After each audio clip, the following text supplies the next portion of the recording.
Namo Amida Butsu, Namo Amida Butsu, Namo Amida Butsu, Namandas, Naman.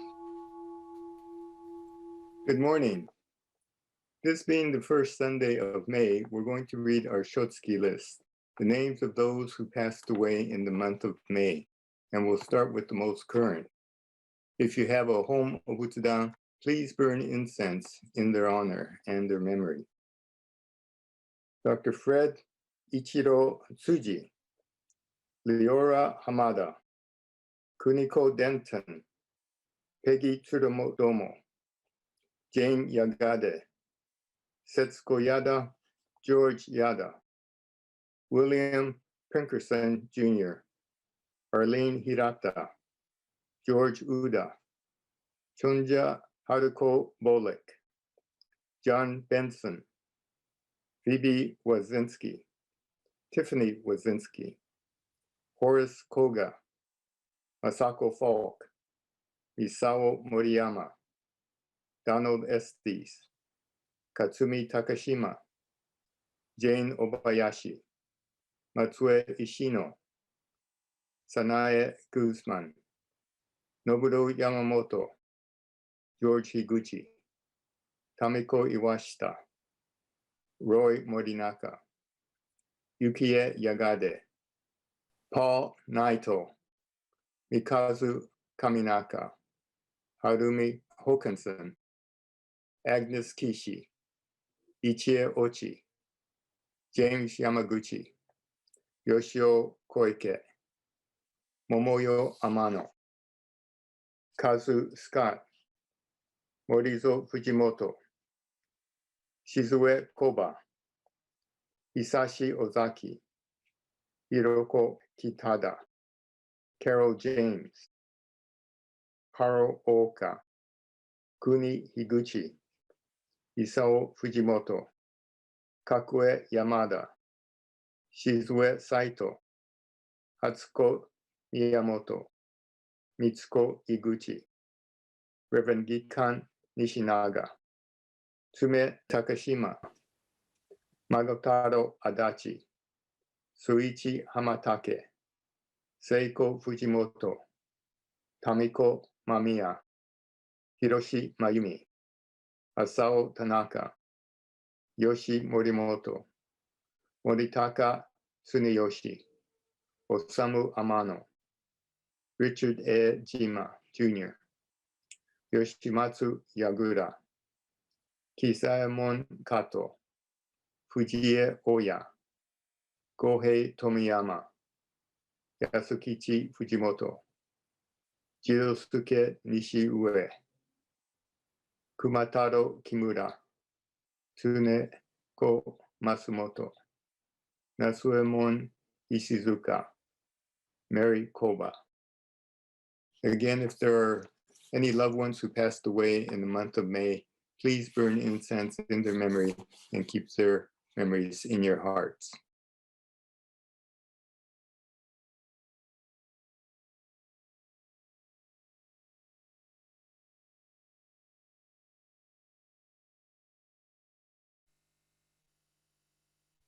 I'd like to start by first thanking Arturo Rubio for being our speaker last Sunday. Also, in the month of March, Bill Teague was our speaker. And in February, the last Sunday, Reverend Smitty was our speaker.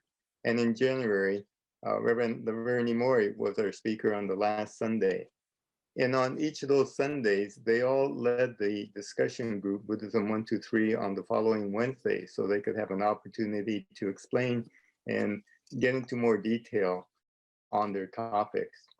And it's great having so many talented and willing Sangha members and ministers' assistants who are able to share their experience of the Shin Dharma. You know, we have such a diversity of people and a diversity of experiences. And this is what Buddhism is about, real life. And so we really want to know how Shin Buddhism is experienced and practiced by the vast variety of people. Truth is really experienced differently by everyone. And so this is so helpful for us. And what I want to talk about is that in our COVID situation, we're on video. and we have one-way communication. But also, this is true when we have an in-person service. Our Dharma talks are one way. I just have an opportunity to talk, but many people don't have an opportunity to ask questions. Now, I don't think that this is a very effective way of teaching the Shin Dharma. And why is that? Again, because of the diversity of our audience. We have young and old, people who have been in the Shin Dharma for generations, and others who are new to it. And there are many things that are strange and are not familiar with many people.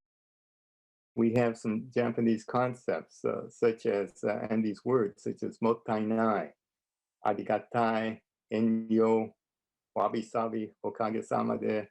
These are things that really are experiences, concepts, attitudes, way of group behavior that we're not familiar with in America. And so it's very important for us to have an opportunity to ask questions and describe what we mean by this. And so to really have a better understanding, these discussions are important. And we do have that on Wednesday nights in Buddhism 123 from 7 to 8:30. And you can call the office or connect with Bill Teague, who will give you the link. And we invite everyone to do that. And what we're doing essentially is following what Shinran did. In his time, he was exiled, and there were no Shin temples at that time. And so what they did was they met in people's homes. This was called Ko, K-O. And it was just a gathering of lay people with Shinran, and they discussed the Dharma. And this is what I think is the best way to convey what Shinran was talking about. Now, I realize I'm not a very good public speaker. I get real envious when I see people like Reverend L. Sharpton, who just speaks spontaneously. I think he's been a preacher since his childhood. And he speaks without teleprompter, and yet all his words are so right on. Now, what I do personally, I really like to know how things work. And so I think everyone else does. So I go into this process of, how things work, why and how. But sometimes that's kind of boring in these talks. Others just want a story and to be inspired. Whether I do that or not, I'm not sure. So what I'm talking about here is that I want to focus on practice, how to bring Shin Buddhism into our daily life. And again, one way to do this is to talk about it and to do it in this form of Buddhism 123. Because in this kind of discussion, we bring a diversity of ideas, different people with different backgrounds. And I think this is the most effective way, for us to understand this.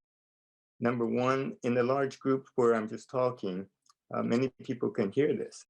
And it's a little more intimate in a smaller group, like a discussion group. What really works is a one-on-one individually. And it's almost like having a personal trainer. So I do invite anyone to email me or phone me while we're in this COVID situation. And hopefully when we get back together, to ask personally or to ask anyone who you think may be able to give you an explanation of some of these ideas. Because the one-on-one, I think, is the most effective. I know I found that true, as I did many things to understand Shin Buddhism, both in asking other ministers and the many things that I did in following teachers from various schools. And so I think Shinran himself discovered this. Now, what we're doing in Buddhism, as I explained, is what? Buddhism is about waking up. Its practice is not to be good. But ironically, when we wake up, when we really see how life works, we appreciate it. And the result is that we usually end up doing good.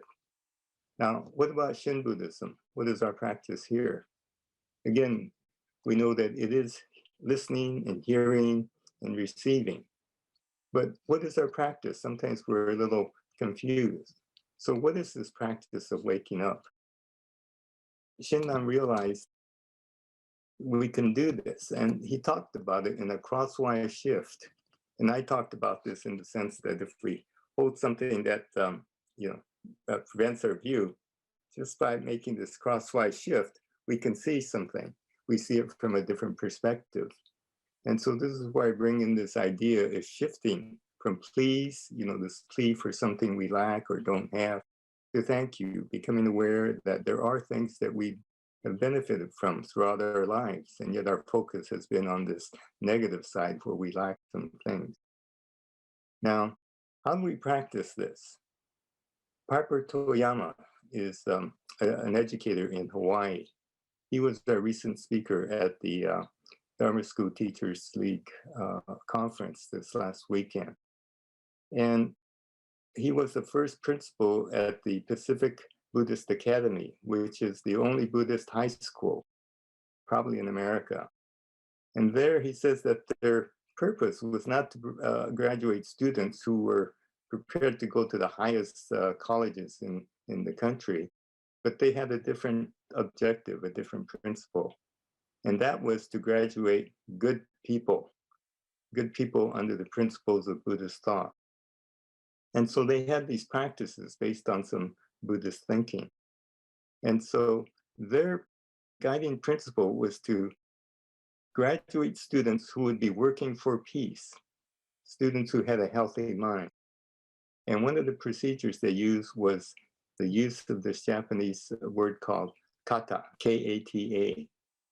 If anyone has taken a Japanese sport, especially things like kendo, there is this practice of making sure that your practice of bodily positions was very accurate, and you would practice over and over again something that seemed very simple, but you did it mindfully, and you did it until you had what's called muscle memory. And so initially your mind was really thinking and kind of directing the body to do things, but after a while repeating it and having an instructor guide you in making sure your position was proper, the body then guided the mind. So once you started this, you did it naturally. And then your mind shifted to whatever attitude that you were learning. So they use this in the simple things such as shaking hands, because young people, they found out, realized that young people often didn't know how to greet other adults. And so they had students stand up straight, look a newcomer in the eye, stick out their hand. Of course, this was pre-COVID. Shake their hand firmly, look in their eye and say, hello, my name is such and such. And they would practice this consciously so that it became natural. And so I thought we might do something or think about that in another thing. And what is it that we do at every service and at other times? We do the gassho, but have we thought about it? I've talked about this in the past, and I want to emphasize this whole attitude of being mindful and making sure our position is right, rather than just putting the hands together and bowing. We like to think of the two hands, again, representing both sides. And again, I've talked about this in the past. But I wonder how many people have really done this, and whether if you do this, it changes your attitude. Again, when we have a problem, it usually has of opposite sides. And so our two hands represent one side and the other. But in Buddhism, it's not that one side is more correct than the other. It is a sense of wholeness. And wholeness really requires that we include all sides. That just emphasizing one side, let's say just all good, is not balanced. But rejecting the bad, again, is not balanced. And so this gassho position represents a wholeness. And so anytime we have a problem, we could put our two hands together and look down, with your head bowed. This is a sign of humility. And we could be thinking that what we're looking at with the two palms together is a symbol of wholeness, bringing two sides together. So anytime you have a problem, think of this gassho position, and that every side needs to have an opposite side, since we think in these terms of duality. Because life can't be realized and appreciated without the sadness of death. Good really needs to be balanced by bad. We think in these opposite terms. Ignorance and hate can only be resolved by wisdom and compassion. So this gassho is just not a position we do at church. We need to do it mindfully. This is a kata. We can really think about this. And I encourage you to do this mindfully at first, and then hopefully it will become a natural thing, because we all have problems, and yet we wonder, how do we, resolve these? And we go off and, do whatever our ideas might lend us to. But in Shin Buddhism, in Buddhism itself, we're given this gassho position, which is a kata, a way of really realizing that all sides need to be listened to, bow our heads in humility, recognize that there is this balance that we can achieve. Now, we in Shin Buddhism do this in the morning and at night. And if you can do this each day, morning and night, I'd like to know if after a month things have changed. If they have not, I'd like to hear about it. And you might come again to Buddhism 123, where we can talk about it. Because what helps us is when we hear what doesn't work, and there might be other suggestions as to, what we can do to help us get through our day. So this is a practice. This is a practice of hearing, and that sometimes we're not quite hearing the right things. I want to sum this up with a one-liner. Often people say, how do we explain Buddhism, Shin Buddhism? And I've offered something, but again, I don't know if people have heard this, so I'll be repeating this in the future. One explanation of Shin Buddhism that you can think about, and then actually question whether it's appropriate, is to give a definition of Shin Buddhism as to appreciate what we have, to balance that which we lack. To really appreciate what we have, to balance that desire for what we lack. And if you have questions on that, please bring that. And so I'll close with this story, which is, I think, an old Native American story of a grandfather talking to his grandson. And he says, all of us have these two wolves on our shoulders. And there's a light wolf talking in one ear, telling each of us to do things for others and think about other people. And then on the other shoulder, we have a dark wolf. And what he's saying is, no, think of yourself, do what you really enjoy. And the grandson says, yes, granddad, that's true. I always have these two ideas of what I should do and what I shouldn't, and what I shouldn't do. So which one should I do? And the grandfather says, you will do, hearing the two sides, whichever wolf seems to have a greater advantage. And so it's up to you, which wolf would you feed? In other words, which wolf do we pay attention to, the light side or the dark side? Whenever we have a problem, we're probably hearing that dark side more clearly. And so we need to balance that with the other side. And again, as Shin Buddhists, we just put our two hands together, bow our heads in humility, knowing that the problem is resolved in some part by just observing and acknowledging that the whole is made by the combination of all sides. And then we recite the voice, the Nembutsu, Namo Amida Butsu, an expression of gratitude for waking up to the true reality of our life. So Glenn, please join us Wednesday nights, Buddhism 123, or email and phone me if you have any questions. Again, this whole idea of the Ko coming together as a group, talk about the Dharma, to accept the many diverse experiences we have. So with that, I'd like to close again with the Nembutsu, but each time we do this, that we do this mindfully, putting our two hands together, bowing our heads, and voicing the Nembutsu. Gassho, Namo Amida Butsu, Namo Amida Butsu, Namo Amida Butsu.